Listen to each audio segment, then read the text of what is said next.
Welcome दोस्तों, स्वागत है आप सभी का। आज की ये वीडियो प्रस्तावना कौशल के बारे में है। प्रस्तावना कौशल क्या होता है, कहाँ काम में आता है, ये सभी मैं आपको इस वीडियो में बताऊंगा। दोस्तों, ये वीडियो बीए बीएड हो, चाहे बीएस से बीएड हो, या फिर ओनली बीएड के स्टूडेंट हो, या फिर बीएसटीसी के स्टूडेंट हो, सबके लिए ये वीडियो काम में आएगी। दोस्तों, प्रस्तावना कौशल ही नहीं, इसके जैसे और भी बहुत सारे कौशल है जो एक शिक्षक के अंदर होना बहुत आवश्यक है। तो इन सभी को पहले मैं आपको प्रारूप बताता हूँ, ये कौन कौन से कौशल है। ओनली प्रस्तावना कौशल समझाऊंगा तो आप सिर्फ एक कौशल समझ पाओगे, इन सभी का प्रारूप समझिए आप। दोस्तों, न केवल प्रस्तावना कौशल बल्कि और भी बहुत सारे ऐसे कौशल हैं जो एक शिक्षक के अंदर होना बहुत आवश्यक है। ये सभी जो कौशल है ये शिक्षण के कौशल कहलाते हैं। मैं आपको उन कौशलों को बहुत अच्छे से बताऊंगा। तो ये सभी जो कौशल है शिक्षण के कौशल कहलाते हैं। इनकी हम बात करें तो ये कौशल है प्रस्तावना कौशल, उद्दीपन परिवर्तन कौशल, श्यामपट्ट कौशल, व्याख्या या व्याख्यान कौशल, खोजपूर्ण प्रश्न कौशल, प्रदर्शन कौशल, प्रश्नोत्तर कौशल। ये कौशल एक शिक्षक के अंदर होने बहुत आवश्यक है। ये स्किल्स एक शिक्षक के अंदर होगी तो वो अपना जो कंटेंट है उसको छात्रों को बहुत अच्छे से पढ़ा पाएगा और छात्र भी उस कंटेंट को बहुत अच्छे से समझ पाएंगे। तो सबसे पहला कौशल है प्रस्तावना कौशल।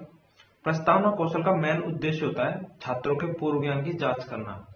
हम छात्रों से बहुत ही सीधे सीधे क्वेश्चंस पूछते हैं और फिर उन क्वेश्चनों के जरिए हम जो भी कंटेंट छात्रों को पढ़ाने वाले होते हैं उस कंटेंट पर लेकर आते हैं।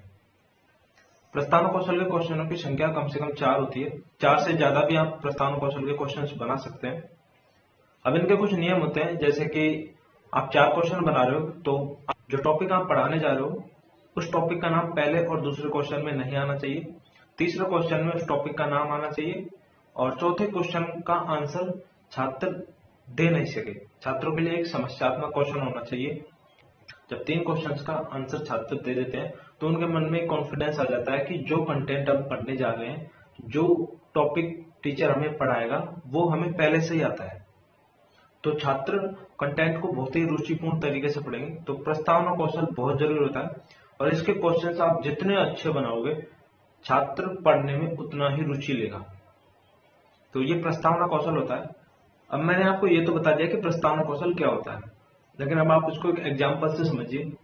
जैसे कि आप छात्रों को एक चैप्टर पढ़ाने जा रहे हो प्रकाश का, ठीक है, प्रकाश का आपका चैप्टर है। तो आप छात्रों से प्रस्तावना कौशल के कौन से क्वेश्चन पूछोगे। टॉपिक हो गया आपका प्रकाश, और प्रकाश के टॉपिक पर लाने के लिए आप छात्रों से कौन से क्वेश्चंस पूछोगे। आपके मन में पहला ही क्वेश्चन ऐसा आएगा जिसमें आपका आंसर प्रकाश आएगा, जबकि ऐसा नहीं करना है। आपको बहुत छोटे क्वेश्चंस उठाने हैं जिनका जवाब छात्र दे, लेकिन उसमें टॉपिक का नाम नहीं आना चाहिए। शुरुआती दौर में आपके लिए भी प्रस्तावना कौशल के क्वेश्चन बनाना बहुत मुश्किल होगा, लेकिन यकीन मानिए जब आप अपने दिमाग का यूज करोगे तो आप इन क्वेश्चंस को बहुत अच्छे से बना पाओगे और अपना कंटेंट छात्रों को बहुत अच्छे से पढ़ा भी पाओगे। तो जैसे कि हमारा टॉपिक है प्रकाश, तो प्रकाश के प्रस्तावना कौशल के क्वेश्चन होंगे। पहला क्वेश्चन हम छात्रों से पूछेंगे कि सौर परिवार में कितने ग्रह होते हैं। तो छात्र हमको आंसर देगा 8, क्योंकि छात्र इतना तो जानता है कि सौर परिवार में 8 ग्रह है। फिर हम उनसे पूछेंगे कि जीवन किस ग्रह पर पाया जाता है। तो वो हमें आंसर देंगे कि जीवन पृथ्वी पर पाया जाता है। इसके बाद में हम नेक्स्ट क्वेश्चन करेंगे पृथ्वी किसके चक्कर लगाती है। तो वो हमें आंसर देगा सूर्य। तो तीसरा क्वेश्चन था हमारा कि पृथ्वी किसके चक्कर लगाती है। तो छात्र हमें जवाब देंगे सूर्य। हम फिर चौथे क्वेश्चन में पूछेंगे कि सूर्य से हमें क्या प्राप्त होता है। तो छात्र हमें जवाब देंगे प्रकाश। ठीक, तो 4 क्वेश्चंस के आंसर तो लगातार छात्रों ने दे दिए। अब हम 5वां क्वेश्चन छात्रों से समस्यात्मक पूछेंगे, जैसे कि प्रकाश के बारे में आप क्या जानते हैं। तो छात्र इसका जवाब नहीं दे पाएंगे। ठीक है, तो ये 5 क्वेश्चन बना दिए। आप चाहो तो 4 क्वेश्चन बना सकते हो, पहला क्वेश्चन छोड़ दो। आप डायरेक्ट ये पूछ सकते हो कि जीवन किस ग्रह पर पाया जाता है। तो पहला क्वेश्चन ये पूछोगे तो आपके 4 क्वेश्चन हो जाएंगे। आप 4 से ज्यादा बना सकते हो, 4 से कम क्वेश्चन नहीं होने चाहिए। 4 से ज्यादा हो जाएंगे तो कोई दिक्कत नहीं है। तो ये तो हो गया एक प्रकाश का। आपके ये क्वेश्चन बनाने का जरिया ये होना चाहिए कि छात्र जो आंसर थे उस आंसर से आपका नेक्स्ट क्वेश्चन स्टार्ट होना चाहिए। ऐसा ही एक और टॉपिक है प्रस्तावना कौशल के क्वेश्चन बताऊं। जैसे कि आपका टॉपिक हो मानव नेत्र, ठीक है, आप छठी सातवीं आठवीं के स्टूडेंट को पढ़ाओगे अगर बीएड के हो, और बीएसटीसी के हो तो आप इससे छोटी क्लासों को पढ़ाओगे, तो उनके लिए क्वेश्चन और भी सिंपल होने चाहिए। और आप बड़ी क्लास को पढ़ा रहे हो तो क्वेश्चन थोड़े और अच्छे लेवल के होने चाहिए। जैसे कि आप मानव नेत्र पढ़ा रहे हो तो आपके प्रस्तावना कौशल के क्वेश्चन किस प्रकार होंगे। आप क्लास में बैठो, आपके पास में टेबल भी रखी है, तो आप किसी एक छात्र को खड़ा करके पूछ सकते हो टेबल की तरफ इशारा करते हुए कि ये क्या है। तो छात्र हमें जवाब देगा ये टेबल है। तो छात्र ने जवाब दिया हमको ये टेबल है। आप उसे बिठाकर दूसरे छात्र से पूछो। दोस्तों ये भी जरूरी है कि आप प्रस्तावना कौशल के जो क्वेश्चन है किसी एक ही छात्र से नहीं पूछोगे, क्लास में अलग अलग स्टूडेंट से ये क्वेश्चन पूछने, ठीक है। तो छात्र ने जवाब दिया टेबल है, दूसरे से पूछो आप पंखे की तरफ इशारा करते हुए दूसरे से कि ये क्या है, तो हमें जवाब देगा पंखा। आप उसे बिठाकर फिर तीसरे स्टूडेंट को खड़ा करोगे और उससे पूछोगे आप कि ये टेबल है ये पंखा है, ये सही है क्या, तो वो हमें जवाब देगा बिल्कुल सर ये टेबल है और ये पंखा है। फिर आप उससे पूछोगे तीसरे स्टूडेंट से, तीसरे ही स्टूडेंट से आप ये पूछोगे कि तुम्हें कैसे पता कि ये टेबल और ये पंखा है। वो हमें आंसर ये देगा कि सर मुझे ये दिख रहा है कि ये टेबल है और ये पंखा है, मैं इन्हें देख पा रहा हूँ। ठीक है। इसके बाद में आप चौथे स्टूडेंट से खड़ा होकर के आप पूछोगे कि तुम्हें ये चीजें कैसे दिख रही है, तो वो हमें आंसर देगा सर आंख से दिख रही है हमें। ठीक है, तो हमें जवाब मिला आंख। अब आपका जो नेक्स्ट क्वेश्चन होगा वो समस्यात्मक होना चाहिए, क्योंकि आप मानव नेत्र पढ़ाने जा रहे हो तो आपका टॉपिक का नाम तो आ गया आंख, तो आपका नेक्स्ट क्वेश्चन है वो समस्यात्मक होना चाहिए। तो आप फिर पूछोगे कि आंख के बारे में आप क्या जानते हो, तो छात्र इसका जवाब नहीं दे पाएंगे। तो आपके ये प्रस्तावना कौशल के क्वेश्चंस हो गए, दो टॉपिक के मैंने बता दिया, आपके प्रकाश के और मानव नेत्र के। ऐसे ही आप और कोई भी टॉपिक हो तो आप उसके प्रस्तावना कौशल के प्रश्न बना सकते हो। अगर आपको दिक्कत आ रही है तो आप कमेंट बॉक्स में मुझसे पूछ सकते हो, मैं आपको उनके प्रस्तावना कौशल बताऊंगा। हालांकि इतना ज्यादा कठिन भी नहीं है, आप अपने दिमाग का यूज करोगे तो प्रस्तावना कौशल के प्रश्न आप बना पाओगे।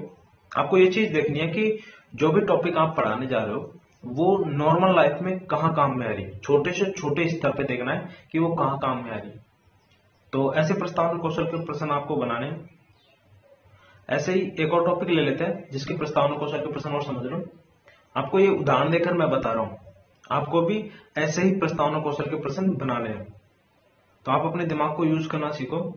तो जैसे कि एक टॉपिक ले लें हम फसल, ठीक है, फसल आप पढ़ाओगे स्टूडेंट को, तो आप खुद सोचो माइंड में कि प्रस्तावना कौशल का प्रश्न मैं कहां से स्टार्ट करूं। पहले ही क्वेश्चन में आंसर में टॉपिक का नाम नहीं आना चाहिए। तो आप पहला क्वेश्चन छात्रों से पूछ सकते हो कि रोटी किससे बनाते हो।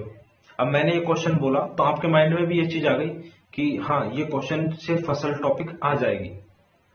तो इन क्वेश्चन को देखो कि छात्रों से हम पूछेंगे कि रोटी किससे बनाते हो, तो सारे छात्र हमको जवाब देंगे आटे से बनाते हैं।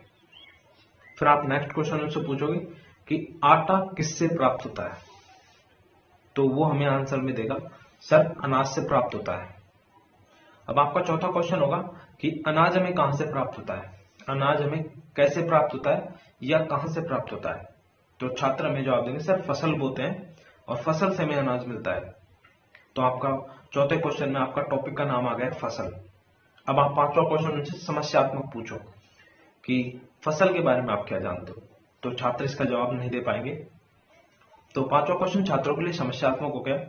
तो अब आप फसल का जो टॉपिक है उसको आप पढ़ाओगे, अब छात्रों के सामने प्रेजेंटेशन करोगे कि फसल क्या है, कितने इसके प्रकार है, कब कब बोई जाती है कौन सी फसल।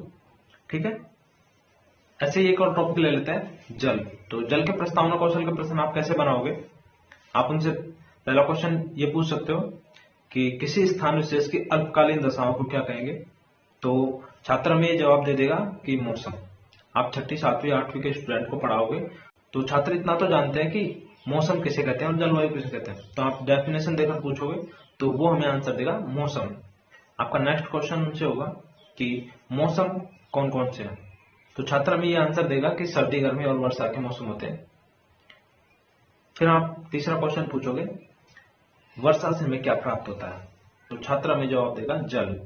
अब आपके टॉपिक का नाम आ गया। अब आपको चौथा जो क्वेश्चन है वो समस्यात्मक पूछना है।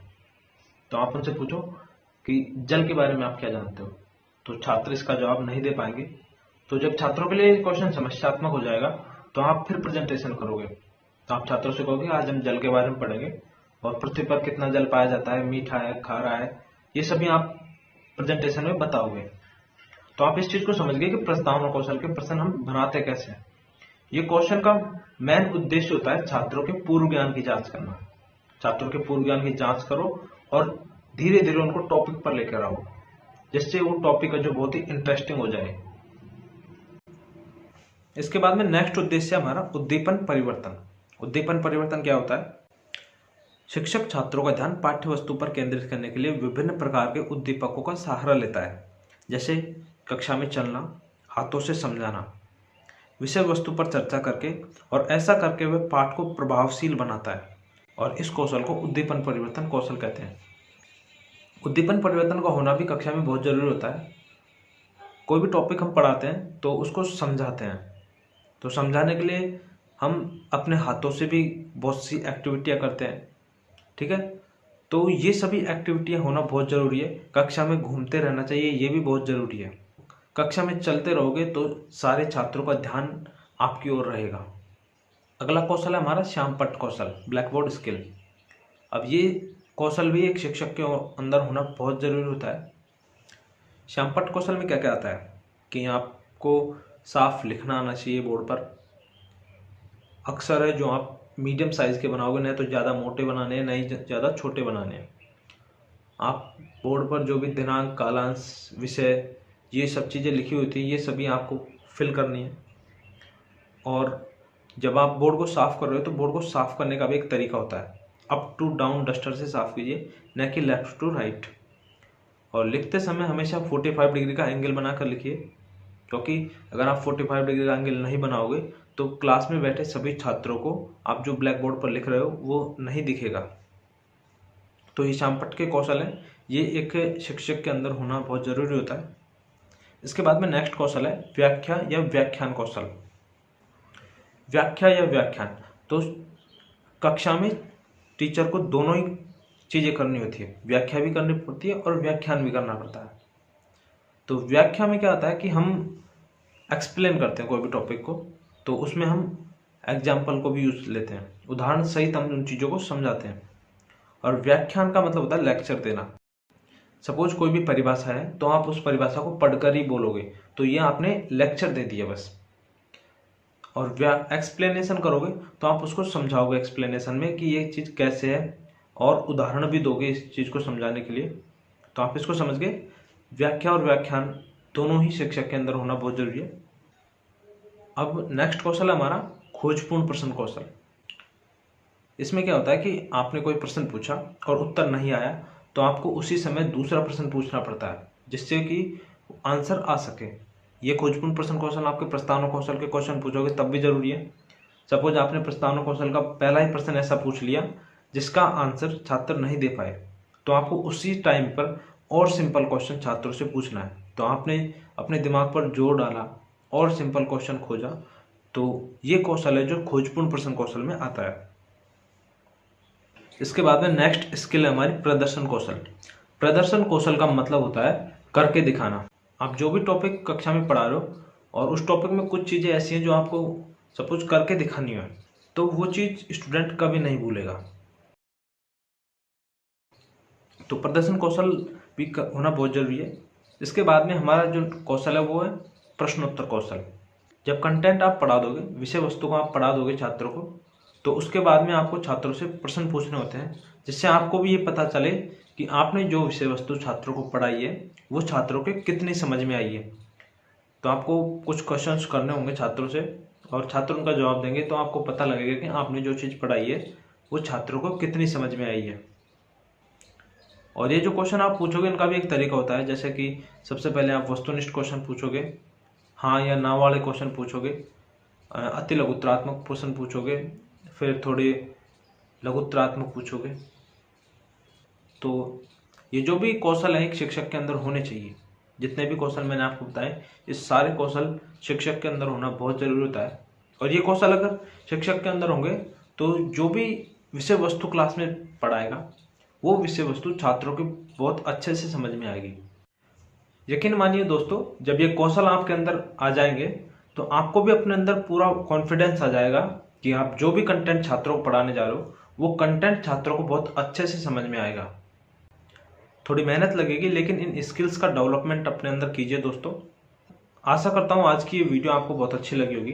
वीडियो अच्छी लगी तो वीडियो को लाइक और शेयर कर देना और इस चैनल को सब्सक्राइब कर लीजिए।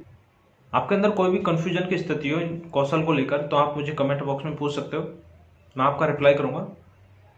तो मिलता हूं आपको नेक्स्ट वीडियो में, तब तक के लिए bye. Thanks for watching and take care.